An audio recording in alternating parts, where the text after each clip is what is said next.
A lot of people, not even a lot of people, personally, I have actually been so keen on how do I find balance in my life? Like, how do I find balance with my spiritual life, my job, my family? Like, how do I balance all of these things?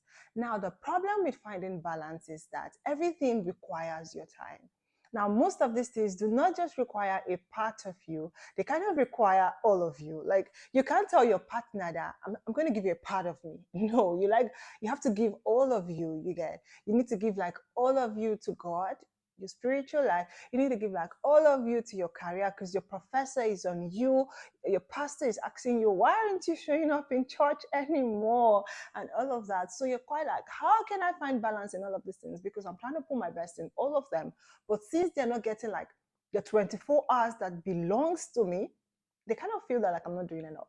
You get. So how do I find balance is like the question that everybody is trying to find answer to. Many people have been on YouTube for the longest. They're trying to like ask, how do I find balance?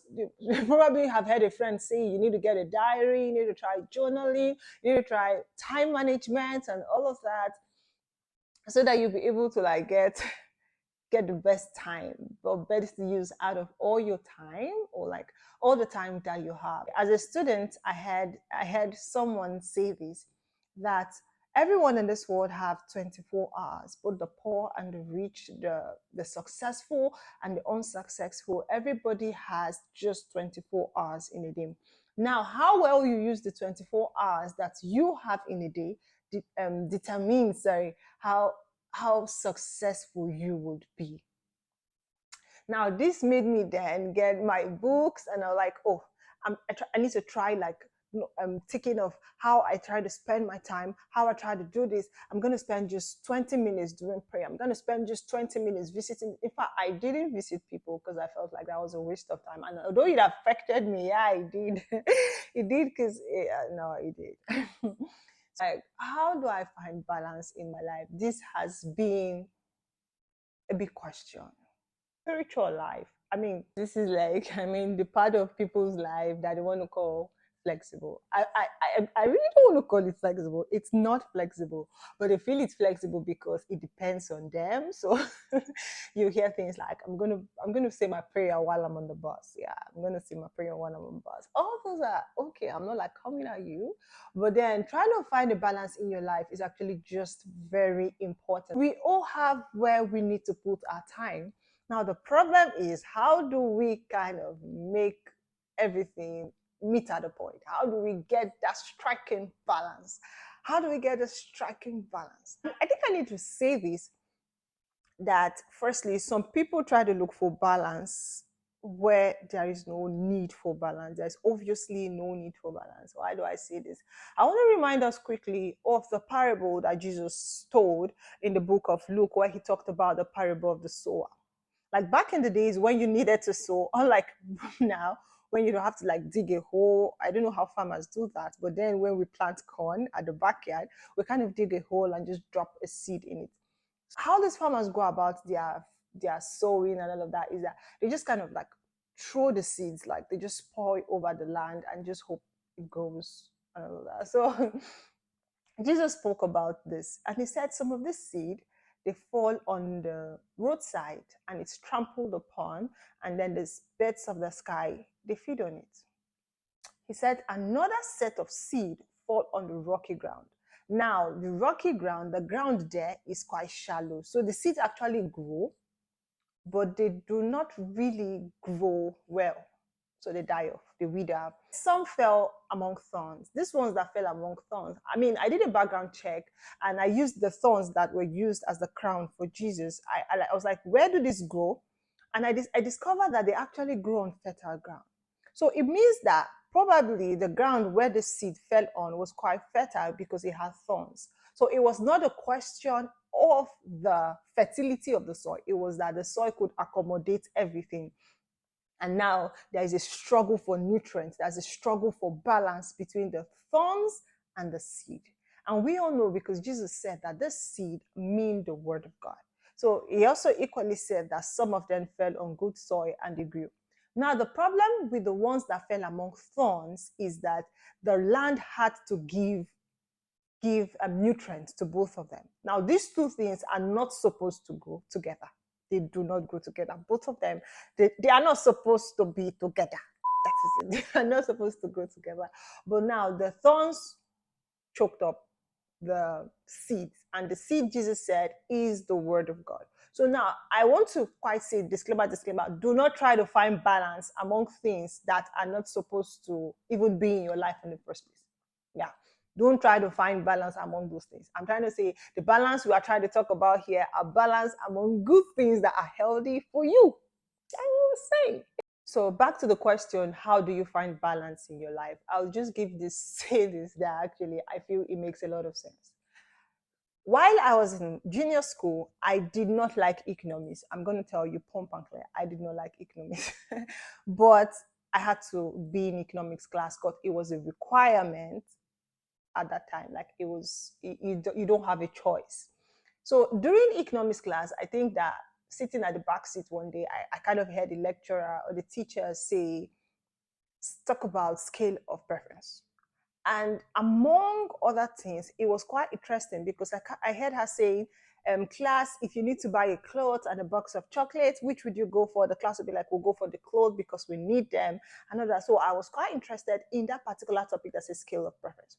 So now let's put it in this context. Looking for balance, actually. You cannot find balance for everything. That is not the definition of balance. Balance is not giving exact time or like equal time to everything in your life. Balance is having a scale of preference. Balance is prioritizing what is important to you, like making a priority list, knowing what is most important and what seconds the most important and what is in third place and all of that. Once you try to choke everything, it's like you are trying to make everything first place, and everything is not supposed to be first place. So you need to know that everything has its time. Everything has, okay, let's just take for example scale of preference. Let's just say you have 10 pounds and now you need to like buy a jacket because it's winter, and at the same time you need to like buy a box of chocolates and you need to buy a toy for yourself, not like for your child or anything. So now you need to buy three things and now you have just you have just 10 pounds. So now you walk into the store and they told you that, oh, the winter coat is actually 9 pounds. The toy is 8 pounds. And the last thing we talked about, I can remember, is 7 pounds. So now knowing what is very important to you is it's like that is the balance. You cannot tell me that you're going to put 2 pounds here, 2 pounds here, 2 pounds here. You won't get anything. But knowing what is important to you is going to be winter soon. You need a coat. And then paying for that is that's wisdom. That's wisdom. That is having sense. That is wisdom. So guys, I watched this movie and it's kind of a Christian movie, the Mount Zion Ministry. They put out this beautiful piece of a man that actually he's a pastor, so he goes for a lot of ministration. However, at home he has a wife and two kids, a boy and a girl. So he has so many ministrations. He goes to this state, to that state, to this state, to that state, and just going all about his ministry work. I mean, he's working for Jesus. He's doing the will of the Lord. Yeah, claps up. Thumbs up to him. That's what we feel. But back at home, his wife kept calling and calling. We do not have money for this. And he gave them less attention. So now something happened back at home, and now the son is dead. The wife is in a mess. The daughter cannot even hold herself. Everybody are in tears. And they tried reaching out to him. So he had a dream. In that dream, he went to heal somebody, or he wanted to cast out a demon out of a child, and the child beat him. And then he went back into his room and an angel appeared to him. And what did the angel tell him? It told him that in this ministry, the first thing that comes, or the most important thing, is your relationship with God. Second of all is your relationship with your family. Then third of all is the ministry or whatever you do. So now he had problems with even the first, because he didn't know his priority. He didn't know what is most important to him. And this affected his whole life. Like it affected everything.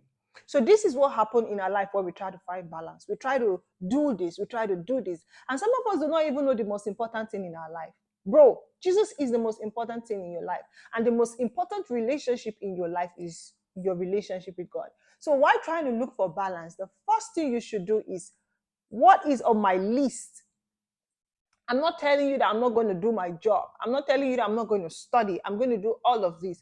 But if there comes a time where I have to choose between Jesus and my job, know me and know me well, I'm going to go with my Jesus. It just depends on what is most important to you.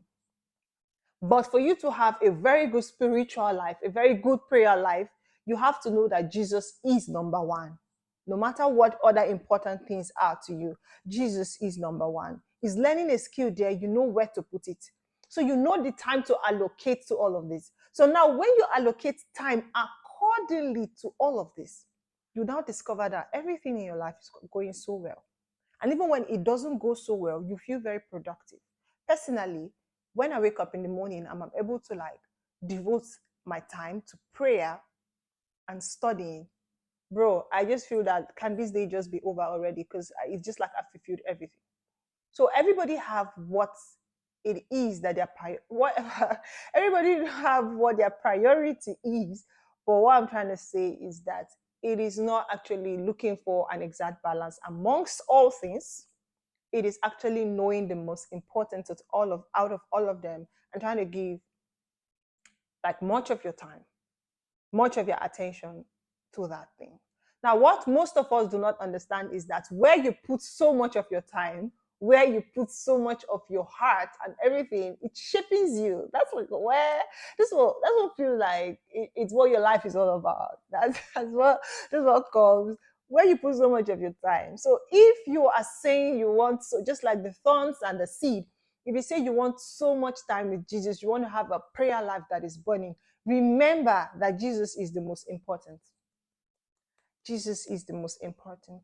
And then every other thing follows. Then know how to, I must say this and I must repeat it so many times. Know what to do at the right time. Know what to choose over other things. If you're looking for balance, you must know what to choose over other things. You cannot just choose everything. You cannot spend 21 hours out of your 24 hours in a day on movies or on your phone or on social media and be like, I'm going to use 30 minutes to get a fervent prayer life. It doesn't work like that. I don't know. Let me whisper this to you. It doesn't work like that. It really doesn't work like that, bro. It doesn't work like that, guys. It doesn't work. Like, please comment, please subscribe. And I would be glad that if you would see my salvation story, I've uploaded it on my channel and I'm just going to attach the link to this video. Please take all your time to watch that and please share your salvation story with me. Like, it will be so nice.